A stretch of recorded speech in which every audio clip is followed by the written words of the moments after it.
Meninos, nem preciso dizer que eu ia trazer outro tema, mas os espíritos disseram que eu ando muito mal-humorada.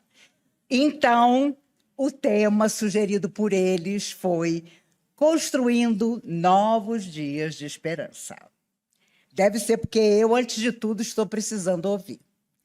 Eu quero agradecer inicialmente a vocês pela vibração, pela minha cirurgia de catarata no último dia 20. Eu estou terrível, estou vendo o último banco. Como eu já não enxergava... Oh, a minha bengala até caiu desmaiada.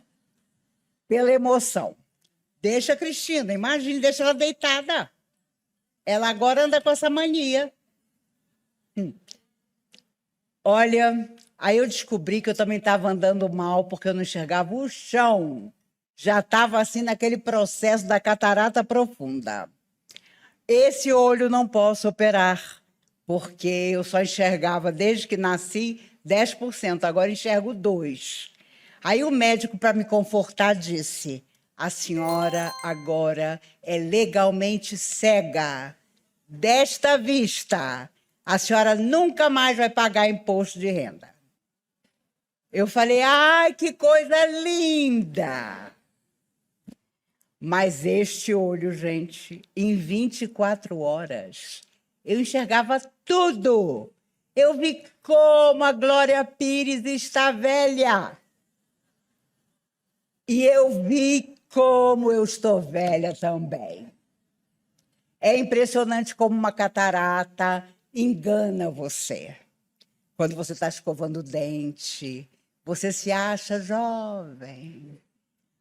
24 horas depois, quando eu cheguei no espelho, boca de palhaço, pescoço horroroso, e vou morrer desse jeito, porque imagine se eu tenho coragem de fazer plástica. De jeito nenhum. Nem preciso dizer que dentro da clínica Pacini, esperando a minha hora de operar, encontrei meninas de sábado como enfermeiras. Esses espíritos são danados. A cirurgia toda durou menos de 8 minutos. Valeu cada centavo que eu guardei, porque deitei. Vem o laser. Agora a senhora vai ver o cristalino que nasceu com a senhora se quebrando. Lembram daquele brinquedo caleidoscópio de antigamente? Vocês não são de antigamente, mas eu sou. A gente olhava e tudo ficava colorido em pedaços. É aquilo que acontece. Meio segundo. Aí você vai para outra sala. Entra o doutor Tiago Pacini. Bom dia. Pá. Aqui está no seu olho seu novo cristalino. Bom dia de novo. Saiu. Eu pasma. Eu falei, gente, eu morri. Por que? Como tão rápido assim? Aí entra o doutor Edney, que colocou no ano passado um chip chinês atrás desse olho aqui. Mas o chip chinês já era. Agora, o lance é você fazer como se você tivesse um problema de coração para controlar o seu glaucoma. Você coloca... Como é o nome daquilo que a gente coloca no coração? Estende! Você coloca um estende por trás do olho. Dona Maíse, bom dia. Bom dia, doutora Ednei. Pá! Coloquei o estende.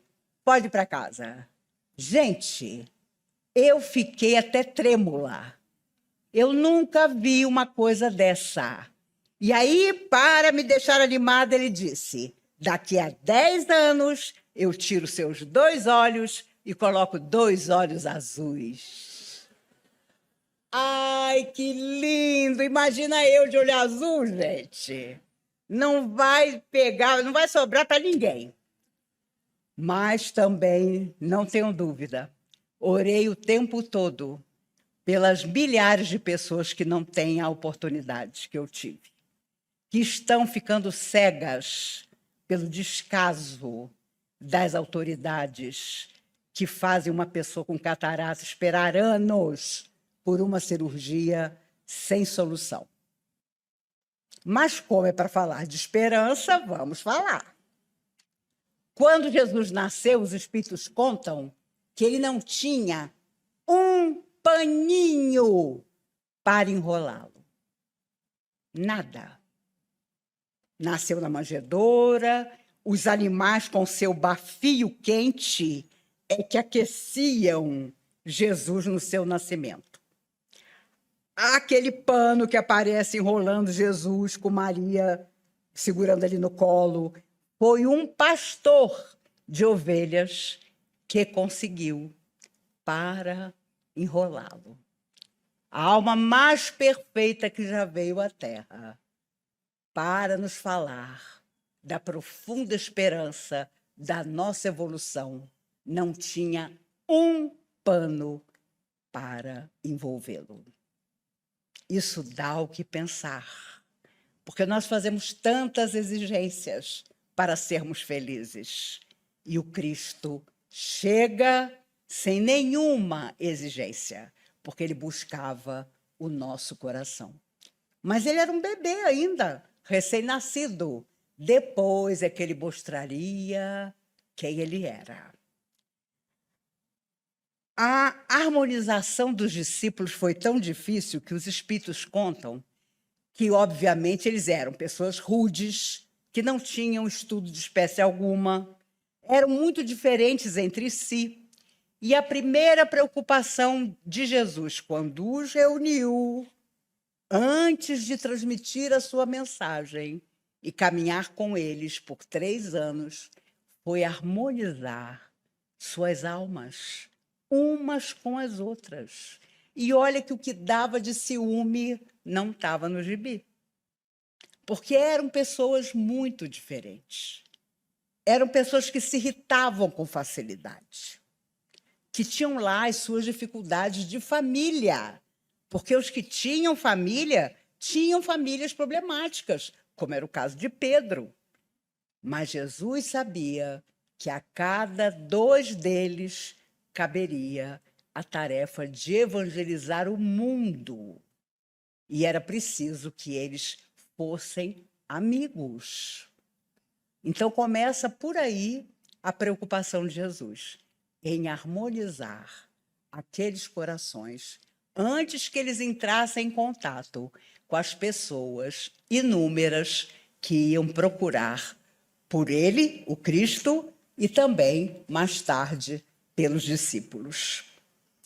Jesus fez uma coisa que, para a época, era absolutamente revolucionário.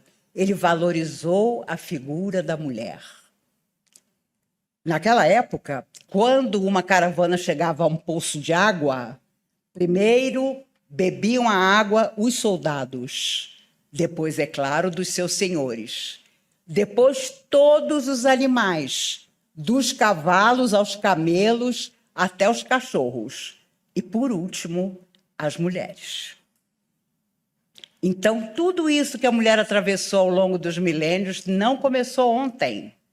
Já naquela época, para o povo romano, que dominava o mundo através da guerra, através da espada, a mulher nada significava. E Jesus não só valorizava as mulheres da família, mas principalmente aquelas completamente desassistidas que vinham procurá-lo. Aquelas que ninguém queria.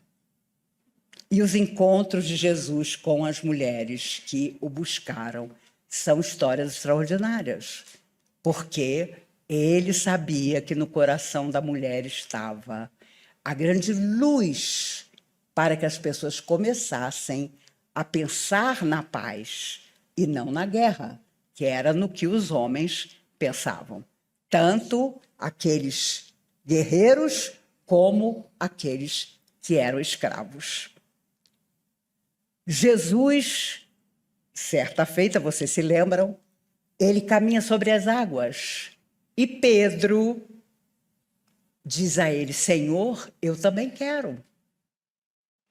E Jesus estende o braço, Pedro sai do barco e começa a andar sobre a água. Mas, quando ele estava no meio, entre o barco e Jesus, ele, por um instante, pensa: que absurdo, isso não é possível, eu estou andando na água, e começa a afundar. Jesus, ao perceber que ele ia morrer afogado, estende-lhe o braço, o ergue e diz: homem de pouca fé, por que duvidaste? Esta palavra, por que duvidaste? É uma lição para todos nós.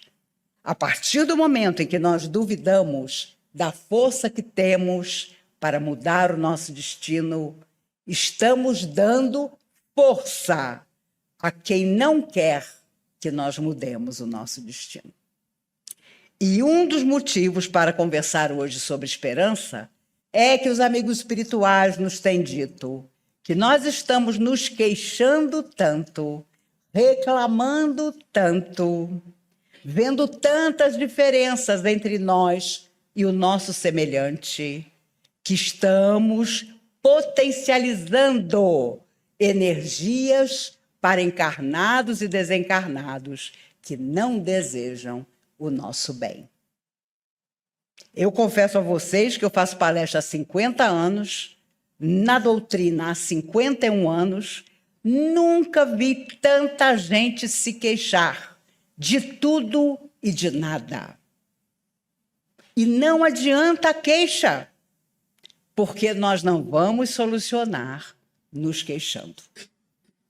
Nós até podemos desabafar, mas nos queixar constantemente gera uma energia que, sem dúvida, trabalha contra nós. E é claro que encarnados e desencarnados que não simpatizam conosco, porque foram nossas vítimas de ontem, vão ficar felizes, porque acham que nós vamos fracassar 2 passos à frente. Se lançarmos a nossa energia para o positivo, nós vamos, talvez, não na hora, conseguir o resultado que desejamos, mas vamos semear futuras ocasiões de renovação para nós. E é isso que o mundo espiritual pretende, porque amanhã eles estarão aqui num corpo e nós teremos deixado esse corpo. Vamos trocar de lugar. Mas é preciso deixar para aqueles que virão um mundo melhor, porque os planetas evoluem. E, com certeza, nós, atualmente na carne, ao vir para cá, nós prometemos que ajudaríamos, ainda que minimamente, um processo melhor para todos aqueles que viessem depois. Não simplesmente os nossos filhos, os nossos netos, os nossos tutelados, mas principalmente o nosso próprio coração. Aliás, os espíritos têm dito muito, né, nas mensagens psicografadas aí pelos médiuns, que, resumindo, só nos será perguntado o que fizemos de nós quando nós retornarmos à verdadeira existência. E, é claro, Jesus, num certo momento, começou a preparar os espíritos dos discípulos para o que não ia dar certo, porque os discípulos achavam que Jesus ia ficar com eles para sempre. E Jesus sabia muito bem que não ia. Então, ficou uma frase famosa em que ele afirmou categórico: quando eu for erguido, atrairei todos a mim. Mas é claro que cada um deles pensou que aquele erguido não era a cruz. Jesus sabia que era. Que ele estaria entre 2 ladrões e que os próprios discípulos, apavorados, fugiriam para se esconder. Só João, o mais jovem dos discípulos, ficou sustentando Maria, sustentando Madalena, ali à beira da cruz. Quando eu for erguido, atrairei todos a mim. E atraiu, porque desde então, embora inconformados, embora afastados dele, nossa alma o procura nas múltiplas vidas que já tivemos, incluindo essa atual, existência. O nosso estágio de contribuição na Terra não importa quanto dure. Pode ser 30, 50, 80, 90 anos. Hoje, quando a pessoa... Eu não sei se é porque eu que estou envelhecendo, quando a pessoa morre assim com 88, eu digo, meu Deus, se apartou precocemente. Né? E quando eu era adolescente, eu dizia, meu Deus, 88 anos, viveu muito. Ontem morreu um ator que eu admiro, Alan Arkin. Morreu com 89 anos. Aí eu falei, não, 89, já estava na hora. Ele recebeu o Oscar por Pequena Miss Sunshine. Se você nunca viu esse filme, assista. É um filme maravilhoso. E o papel que ele faz, a interpretação dele, mais maravilhosa ainda. Ele mereceu o Oscar que ganhou. Mas as pessoas vão embora. Nós também teremos o nosso dia. E o Divaldo costumava dizer nas palestras que fazia, do dia e da hora, só o Senhor sabe. Nós podemos até ficar doentes, podemos ter graves dificuldades, mas às vezes ultrapassamos tudo. Não é a nossa hora de ir embora. E já por uma tolice, as pessoas desencarnam. Hoje morreu não sei se foi treino ou se foi na própria corrida, um piloto de 18 anos, meu Deus. E vocês sabem que muitos desses pilotos de Fórmula 1, Fórmula Indy, que não conseguem viver sem se arriscar, são os piratas de ontem. São as pessoas que não conseguem viver sem se colocar em risco. E só depois, no mundo espiritual, é que atravessam um processo de renovação. Viram ídolos, ganham bilhões, mas não deixam de lamentar, na volta ao mundo espiritual, a maneira como desencarnaram. Existem espíritos que saem do mundo espiritual para a Terra dos mais diversos jeitos. Existem os missionários, os tarefeiros, as almas com grandes resgates para fazer na Terra, os sofredores com reencarnação compulsória, são aqueles que não têm como escolher, porque lhes é dada a oportunidade de vir, e os seus mentores dizem, olha, não tem outra saída, você vai ter que reencarnar. Porque os espíritos nos lembram, há coisas que nós só conseguimos resolver na Terra. Não adianta pensar no mundo espiritual. Então, os missionários conhecemos, são aqueles que vêm do espaço para trazer beleza, para trazer a mensagem da luz ao longo de todas as épocas da humanidade. Os tarefeiros, com um pouco de sorte, somos todos nós, que saímos de lá prometendo trabalhar para o bem de muita gente. Aqueles com grandes dívidas geralmente encontram grandes resgates. Então, são as pessoas que morrem em desastres, em acidentes, em que muita gente vai embora. E existem aqueles que, de uma forma diferenciada, também resgatam seus débitos, mas deixando uma mensagem positiva. Se eles transmitiram alguma coisa positiva na Terra, quando partem, as pessoas se lembram deles com saudade. E, é claro, os sofredores de reencarnação compulsória dão trabalho, porque, em geral, quando eles vêm para cá, a confusão acontece. Não perdoam seus antigos adversários, não são perdoados por eles.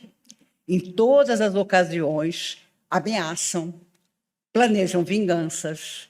E quantos crimes, aliás, todos, são planejados fora da matéria durante as horas de sono e nos chocam quando acontecem e aparecem na televisão. Isso é tão grave que hoje foi assassinada a 20ª mulher aqui em Brasília. A 20ª. É praticamente 2 por mês. Aí eu estava vendo na televisão em Salvador, até agora, já morreram 38. Porque o homem ainda considera ter o direito de se sentir contrariado, vai lá e tira a vida da mulher. Só anteontem acabou na justiça brasileira a legítima defesa da honra. Você não pode mais matar a sua companheira e alegar legítima defesa da honra. Só anteontem. Então é por isso que os espíritos dizem que quando você reencarna como mulher, meu Deus do céu, você sabe que vai lutar com essas diferenças para que um dia todas nós sejamos respeitadas nas nossas escolhas. E homens, não fiquem tristes, na próxima vida vocês vêm como mulher. E aconselho vocês a virem, porque ainda vai demorar muito para as coisas melhorarem. Então, vocês vão sentir na pele, né? Para dizer o mínimo, o que é ser mulher em todas as épocas da humanidade. Lembram-se que na época de Jesus eram as últimas a beber água? Hoje, ela não pode dizer, eu não quero mais estar com você, porque o companheiro não aceita. E, em geral, ela é a mãe dos filhos dele, e ele nem pensa nisso. Mas eu sei que falo para pessoas corretas e dignas da nossa plateia. E não quero desencorajar os muitos desencarnados que aqui estão, prontos para voltar, porque, com certeza, tornarão o planeta muito melhor. A autoeducação, o discernimento, a escolha dos pais que vamos ter, se for possível, porque nem todo mundo tem esse merecimento de escolher, não. E as nossas tendências a serem domadas são as grandes lutas que trazemos do espaço no dia em que viemos para cá. Os convites do que é bom e do que não é, nós sempre teremos. Felizes de nós, se a nossa vida for tão tranquila, for tão sem dificuldades, e acredito que nenhum de nós deixa de passar por dificuldades, para que consigamos ter uma vida serena, em que a nossa mente e o nosso coração possam estar adequados àquilo que nós pretendemos, que é simplesmente a felicidade. Irmã Dulce, quando muito jovem, seu pai tinha um grande amigo e o sonho dos dois era casar Dulce com o filho do amigo do pai dela. Trocavam mensagens, tudo organizado. Mas o pai de Dulce respeitava a sua opinião. E quando participou a ela que o seu casamento já estava resolvido, ela disse, meu pai, não. Porque eu quero tomar a vida religiosa, eu quero me dedicar ao bem. E só na vida religiosa vou fazer isso. E o pai dela, imagine o que esse homem não pensou, numa época em que os pais decidiam pelas filhas. Escreveu longa carta a seu amigo dizendo, quanto à minha filha Dulce, te rogo perdão, mas ela não vai se casar com seu filho, porque a escolha dela está feita. E com meio pulmão, irmã Dulce torna-se a primeira santa do Brasil, porque a sua missão era simplesmente amar. Eu já comentei com vocês que, para ganhar dinheiro, o convento onde ela trabalhava, onde ela vivia, tinha um galinheiro enorme e propôs a um produtor para deixar as galinhas dele hospedadas ali. E passaram-se umas semanas, irmã Dulce tirava os pobres da rua e colocava dentro do convento. E aí chegou uma hora que não tinha mais comida. Ela olhou para as galinhas do homem e quando ele apareceu 3 semanas depois, querendo as galinhas, ela, sorridente e ainda tão jovem, disse, As suas galinhas cumpriram a missão na terra. Estão na barriga dos nossos humildes. Não tinha sobrado uma. Ela deu cabo de todas elas para alimentar as pessoas que as irmãs traziam da rua para dentro do convento.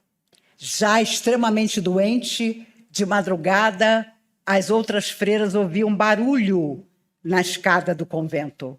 Quando davam uma incerta, era ela, de balde e pano, passando nos degraus da escada, sabão. Mas, irmã, pelo amor de Deus, a senhora acabou de sair de uma pneumonia. Ah, mas se eu não fizer alguma coisa, eu não aguento. Você, mulher da plateia, consegue se imaginar de madrugada lavando os degraus de uma escadaria? Se você consegue, feliz de você. Eu já estou treinando para o dia que eu tiver um neto, dizer a ele: pega para a vovó aquele brinco que caiu ali no chão.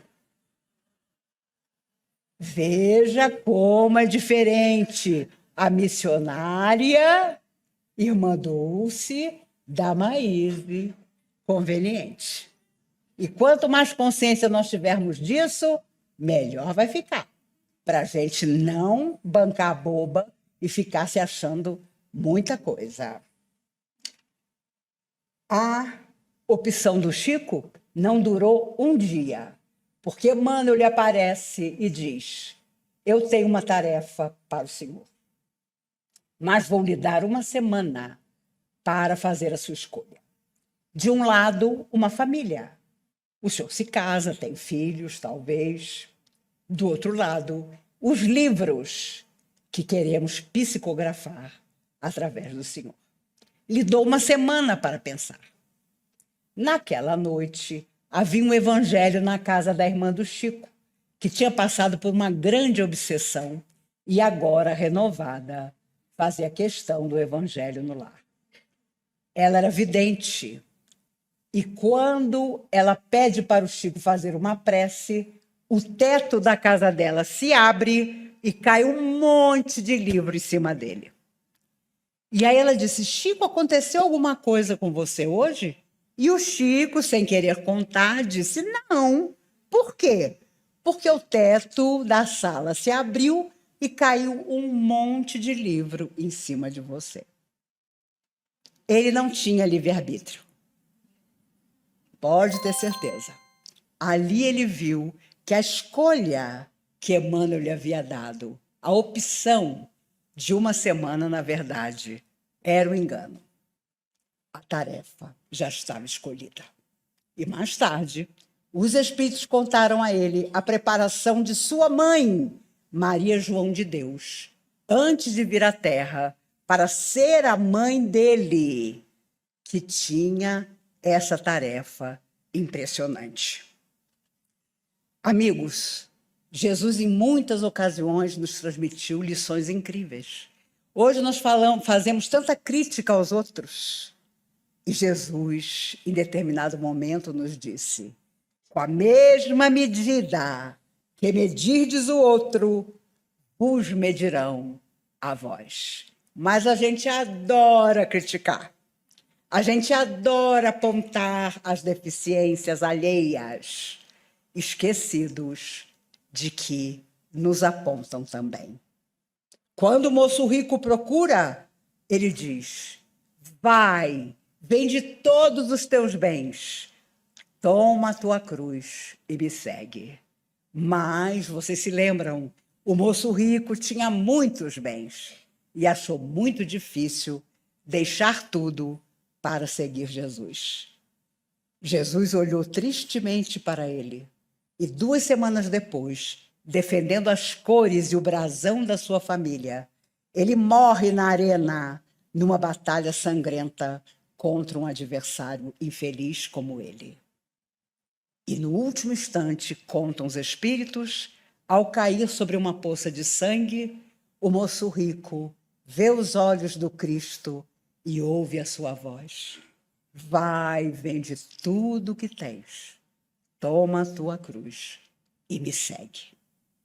Zaqueu era baixinho, sobe num sicômoro para ver Jesus passar. E Jesus, sem levantar o rosto, quando passa por baixo da árvore, diz: Zaqueu, dá-te pressa em descer, que eu quero hospedar-me em tua casa. E Zaqueu desce desesperado. Ele era um senhor rico, um cobrador dos impostos que os judeus deviam aos romanos. Mas recebe Jesus em sua casa para mostrar que dentro de casa, sem que ninguém soubesse, ele era justo com aqueles que trabalhavam com ele. Vocês se recordam? Zaqueu volta muitas vezes à terra e sua última vida foi Adolfo Bezerra de Menezes, o mentor da nossa comunhão. Mas, na figura de Zaqueu, naquele dia, atraído pela figura de Jesus, ele fez questão de mostrar a sua casa e de dizer que era, de alguma forma, um coração que começava a pensar em ser generoso. No livro Boa Nova, Humberto de Campos lembra que Judas suicida-se após vender Jesus por 30 moedas. Mas, lançando as moedas no chão e recusando-se a ficar com elas, foge da vida física e, claro, vai parar numa região de grande sofrimento. Maria vai morar com João na casa do caminho e morre 13 anos depois da crucificação de Jesus. E conta Humberto de Campos, através do Chico, que certo dia ela vê Jesus à sua frente. Ele coloca a mão sobre o seu ombro e diz: minha mãe, eu vim te buscar para seres no céu a rainha que já és na terra. Mas ela pediu duas coisas antes de deixar o planeta. Ela pediu para passar pelos lugares queridos que lhe lembravam o nascimento e a infância de Jesus. E depois, para passar pelo Calvário, onde ela tinha visto o seu filho de 33 anos morrer crucificado. E, por último, ela vai aos abismos para procurar Judas Iscariotes e propor a ele uma nova vida, o recomeço para uma alma tão violentamente equivocada das intenções reais de Jesus. E vocês também sabem, porque os Espíritos nos lembram, que a última vida do espírito que foi Judas foi na figura de Joana d'Arc, a santa da igreja, que, vendo desde criança os chamados mortos, é conduzida à fogueira por ser considerada bruxa. E ficou famosa a frase em que um dos cardeais que a acusavam pergunta: quando São Miguel lhe aparece, ele aparece nu? Ele aparece sem roupa alguma? E ela, menina do campo, sem nenhuma instrução, responde: creis, então, que Deus não teria como cobri-lo? Que Deus não teria como dar-lhe uma vestimenta? Mas ela vai para a fogueira e conta aos amigos espirituais que, na hora que o fogo começou a tomar conta das suas vestes, uma onda de luzes maravilhosas, de água, caía, enquanto todos viam o seu corpo ser queimado. Ela nada sentiu. Nós temos um amigo da época de mocidade, e quando nós lembrávamos dos primeiros cristãos, ele sempre dizia: gente, Se tivessem me dito que quando o leão avançava na gente, eles tiravam a gente do corpo, eu teria morrido. O problema é que ninguém me avisou. E é claro, posso afiançar que nenhum de nós aqui encarnado morreu nas arenas comido por leão. Porque aqueles que deram esse testemunho não voltaram mais para a Terra, a não ser em missões de, como é que eu vou dizer? De amor. Porque haviam dado a própria vida em testemunho ao Cristo. Mas já imaginou você escutar o barulho dos leões, das panteras, dos tigres, um soldado dizer para você: fala que você não acredita nele, que eu te mando para casa. Qual seria a sua escolha? Se hoje, ali está o nosso amigo em pé, de óculos, bateu agora no negócio do bombeiro.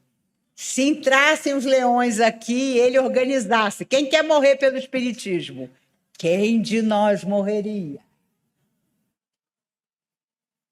Tenho certeza que todos nós. Ia ser fácil, né? Os espíritos iam aparecer, iam estender a mão para a gente, né? Excetuando eu, que eu ia dizer para a Cristina, eu vou ali fora e já volto. Mas naquela época, com certeza nos recusamos a esse sacrifício. E estamos aqui até hoje.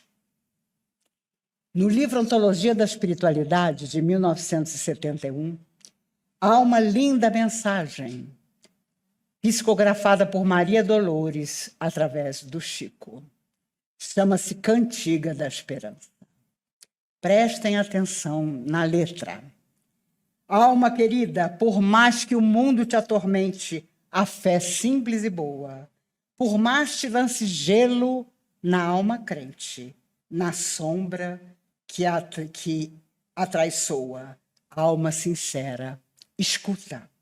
Sofre, tolera, aprende, aperfeiçoa, porque de esfera a esfera ninguém consegue a palma da vitória sem apoio na luta.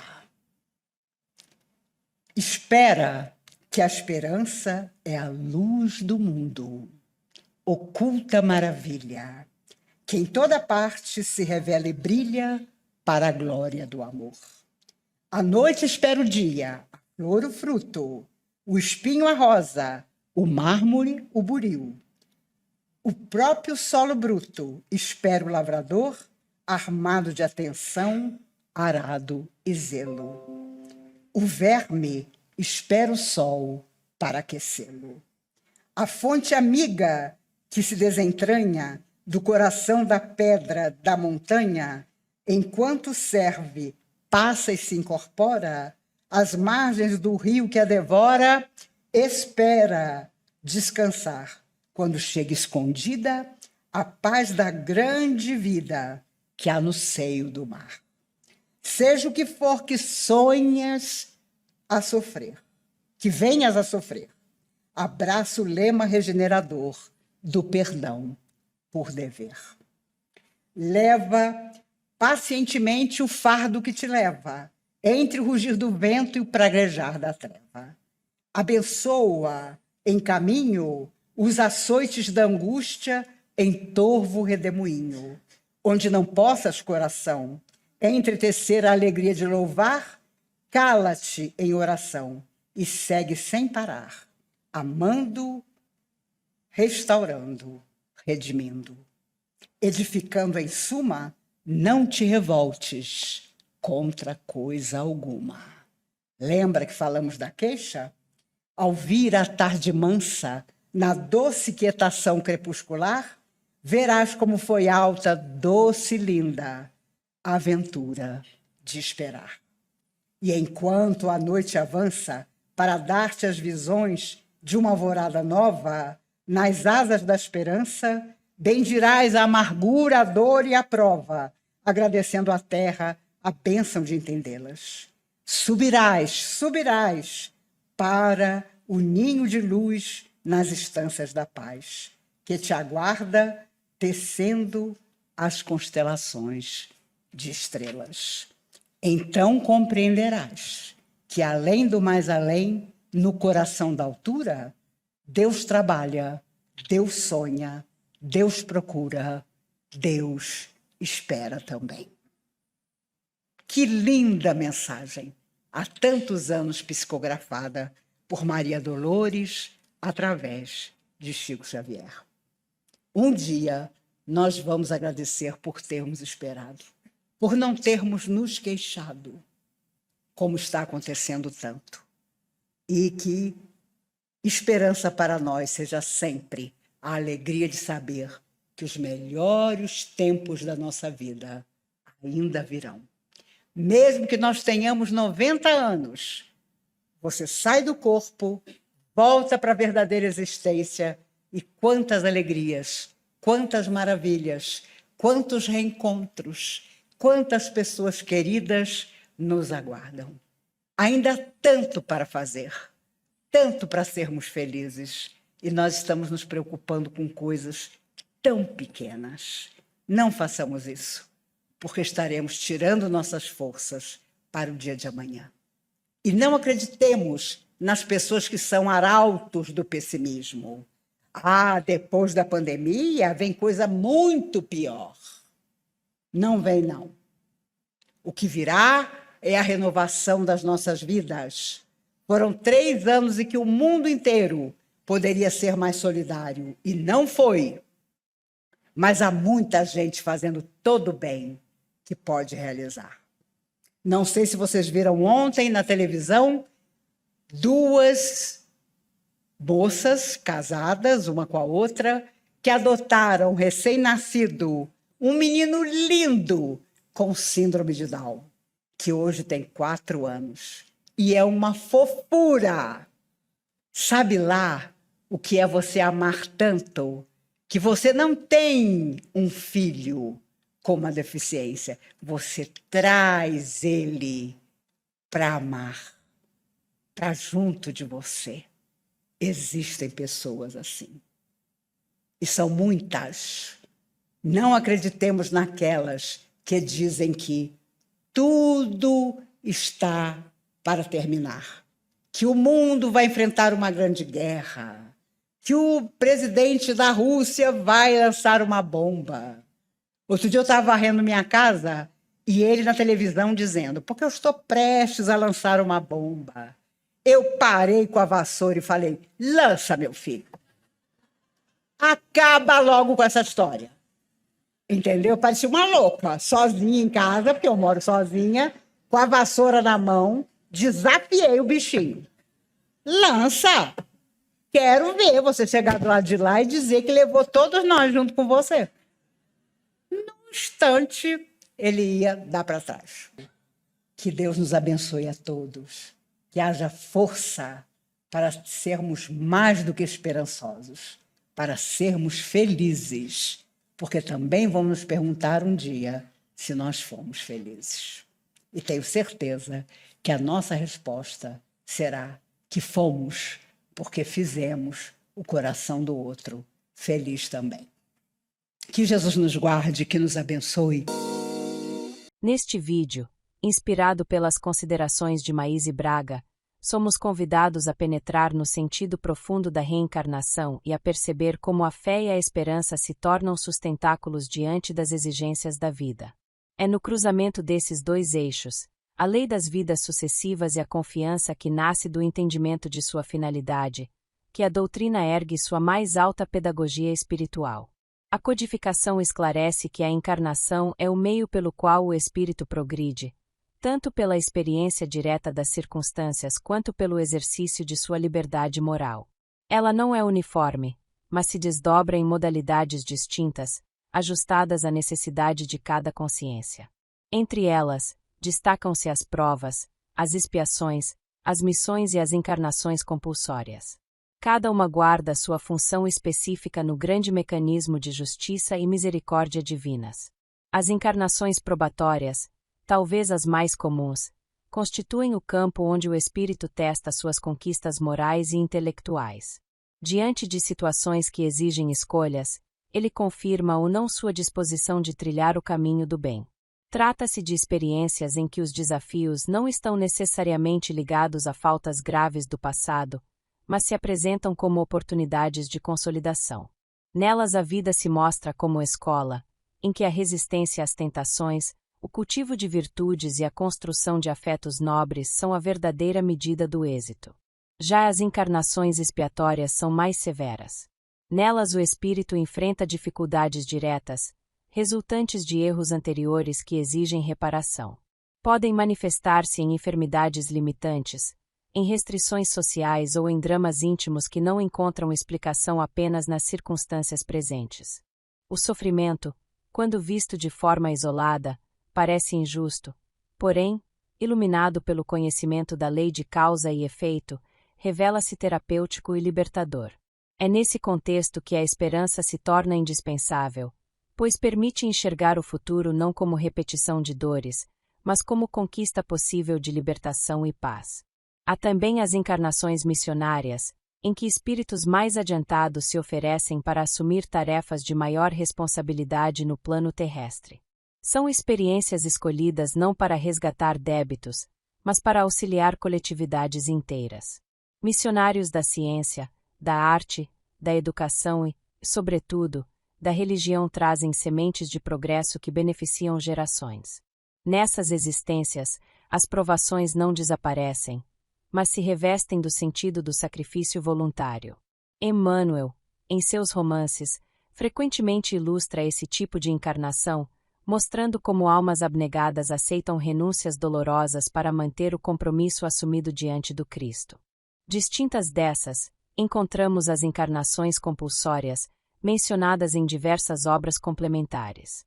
São situações em que o espírito, pela rebeldia e pelo atraso moral, não possui condições de escolher suas provas. A lei natural o conduz, por afinidade e necessidade, ao renascimento em meios compatíveis com sua vibração. Esse mecanismo, longe de ser punição arbitrária, demonstra que o amor divino não abandona ninguém, ainda que a criatura se afaste conscientemente da luz. Assim, mesmo a imposição é um recurso educativo, que garante ao espírito a continuidade de sua marcha. Essas modalidades se alternam e se combinam ao longo dos séculos, permitindo que a justiça se realize em harmonia com a misericórdia. É justamente a compreensão dessa dinâmica que oferece suporte à fé.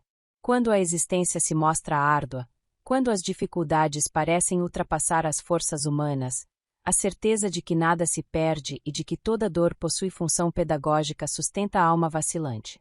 A fé, então, deixa de ser crença cega para se tornar convicção lúcida, capaz de enfrentar o infortúnio com serenidade. A esperança, filha dessa fé esclarecida, converte-se em força ativa. Ela não se limita a esperar passivamente por dias melhores, mas orienta a criatura a transformar o presente. Na visão espírita, esperar é agir em consonância com a lei do progresso, compreendendo que cada gesto de bondade, cada esforço de autocorreção, cada exercício de paciência abre horizontes para o futuro. Joana de Ângeles acentua que a esperança se enraiza no autoconhecimento e floresce quando o espírito aprende a confiar nas leis que regem a vida, mesmo sem compreender plenamente seus desígnios. O entrelaçamento entre reencarnação, fé e esperança mostra-se, assim, como o núcleo da pedagogia divina. A cada existência, a alma encontra provas proporcionais ao seu estado, recebe a oportunidade de reparar equívocos e de se aprimorar. A fé a sustenta no caminho, e a esperança lhe assegura a visão do porvir. O sofrimento não é fim em si mesmo, mas instrumento de transformação. A alegria não é prêmio casual, mas conquista legítima da consciência que aprendeu a semear o bem. Diante dessa visão, o olhar sobre a vida se modifica. As dificuldades não significam abandono, mas apelo ao crescimento. As perdas não representam derrota, mas reorientação da marcha.